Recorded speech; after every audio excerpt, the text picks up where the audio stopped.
நலாஸ் நாட்டு சர்க்கரை நலமுடன் வாழ நலாஸ் இந்தியாவிலேயே நாட்டு சர்க்கரைக்கு ISI முத்திரை மற்றும் அக்மார்க் அங்கீகாரம் பெற்ற ஒரே நிறுவனம். தொடர்புக்கு 9047045000. சட்டமன்ற தேர்தல் நடக்கவுள்ள பீகாரில் வாக்கு திருட்டு மற்றும் சிறப்பு தீவிர திருத்தத்திற்கு எதிராக ராகுல் காந்தி 13 நாட்கள் நடைபயணம் செல்ல உள்ளார் என காங்கிரஸ் அறிவித்துள்ளது.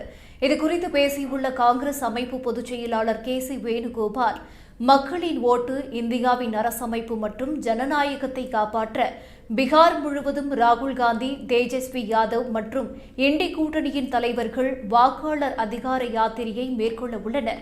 ஆகஸ்ட் 17ஆம் தேதி சாசாராமில் தொடங்கவுள்ள யாத்திரை கயா, முங்கேர், பாகல்பூர், கதிஹார், பூர்ணியா, மதுபனி, தர்பங்கா, மேற்கு சம்பாரன் உள்ளிட்ட இடங்களுக்கு சென்று ஆகஸ்ட் 30ஆம் தேதி ஆராவில் முடிவடைகிறது.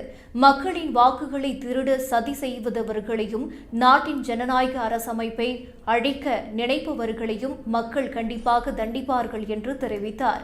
மேலும் சாதாரண மக்களிடையே அதிகாரம் இருப்பதற்காக காங்கிரஸ் எப்போதும் போராடும் என்றும் பிளவுவாத சக்திகள், பெரும் முதலாளிகள் மற்றும் அதிகாரம் படைத்தவர்களுக்காக வேலை செய்பவர்களிடம் அதிகாரம் செல்வதை காங்கிரஸ் அனுமதிக்காது என்று KC வேணுகோபால் தத்துவம் உதித்தார்.